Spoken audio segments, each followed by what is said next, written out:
Assalamualaikum warahmatullahi wabarakatuh. Perkenalkan kami dari kelompok 5 akan memaparkan hasil PPT kami yaitu tentang pengoperasian dasar Microsoft Word. Perkenalkan di sini saya Meliza Audrey Agnosia atau akrab disapa sebagai Audrey. Berikut pemaparan materi yang akan saya sampaikan. Definisi Microsoft Word. Microsoft Word yaitu suatu program aplikasi yang digunakan untuk pengolah kata pada produk Microsoft dan merupakan kelanjutan dari versi sebelumnya.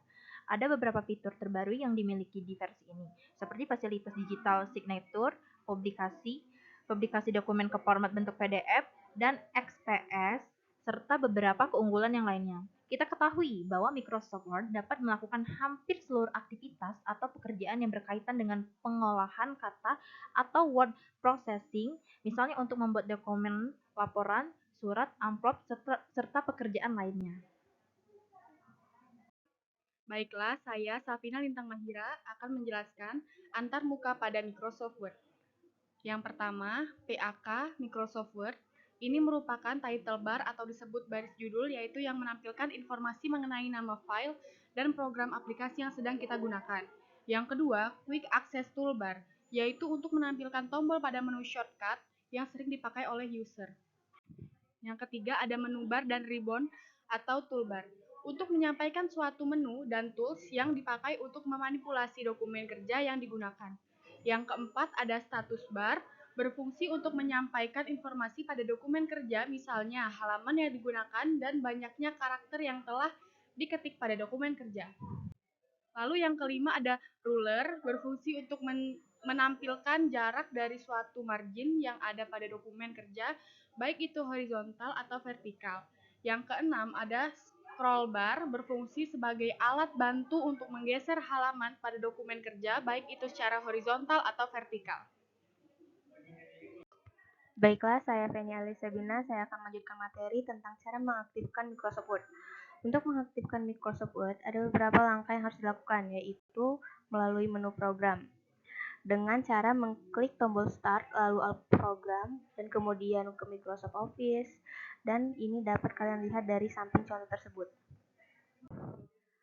Lalu, melalui menu Run, yaitu dengan langkah mengklik tombol Start, Run, lalu mengetik WinWord, lalu Enter. Dapat dilihat dari gambar di samping, seperti contoh gambar tersebut. Lalu di sini saya akan melanjutkan materi tentang membuat menyimpan dokumen. Membuat dokumen kerja. Adapun langkah dalam membuat dokumen kerja adalah sebagai berikut. Klik pada Office button, lalu klik New dan pada kontak dialog yang muncul, maka akan dipilih blank dokumen, lalu klik tombol pada Capture, seperti contoh di samping ini. Lalu menyimpan pada dokumen kerja. Adapun langkah untuk menyimpan dokumen kerja adalah sebagai berikut. Setelah kita sudah selesai mengetik, maka klik pada Office button, lalu klik Save atau Save As, dan juga langsung klik pilih Word dokumen. Lalu pada Word yang muncul pilih folder dokumen. Setelah pilih folder dokumen, lalu klik nama filenya, lalu klik Save as Type, dan kemudian Save. Baiklah, ini contoh gambar dari penjelasan sebelumnya. Perkenalkan, nama saya Intan Sari. Saya akan melanjutkan materi sebelumnya, yaitu fitur tambahan. 1. Properties, yaitu untuk melakukan pemeriksaan serta menambahkan properti mengenai dokumen aktif. 2.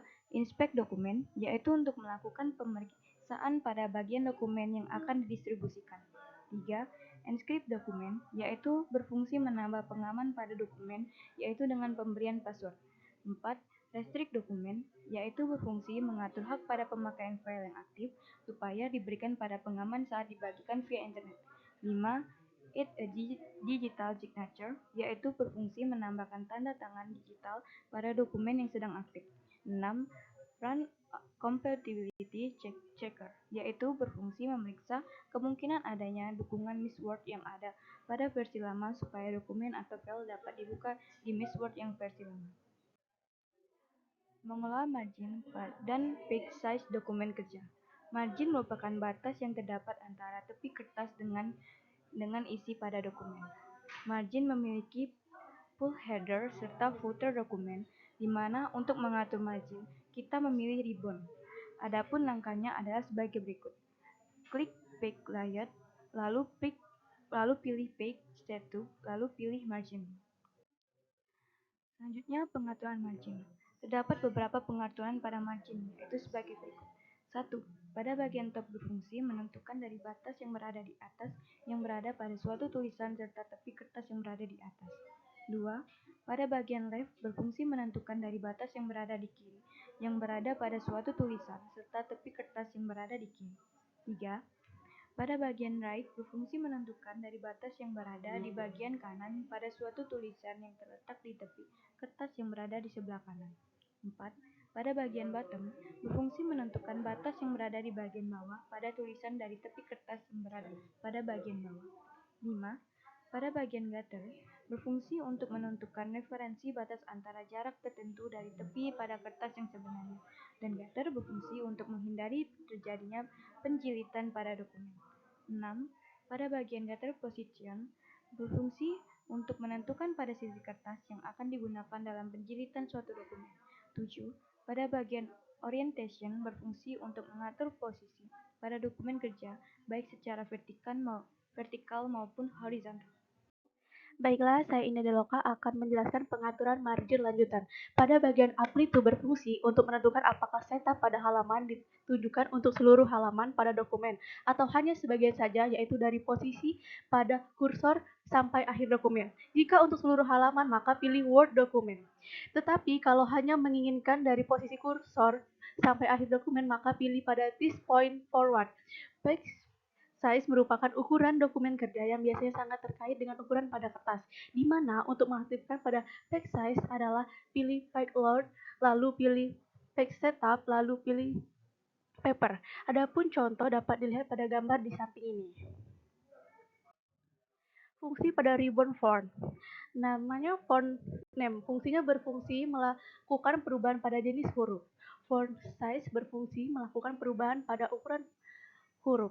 Font color berfungsi untuk memberikan warna pada huruf. Text highlight color berfungsi untuk memberikan warna background yang berada di belakang huruf. Bold berfungsi untuk menebalkan huruf.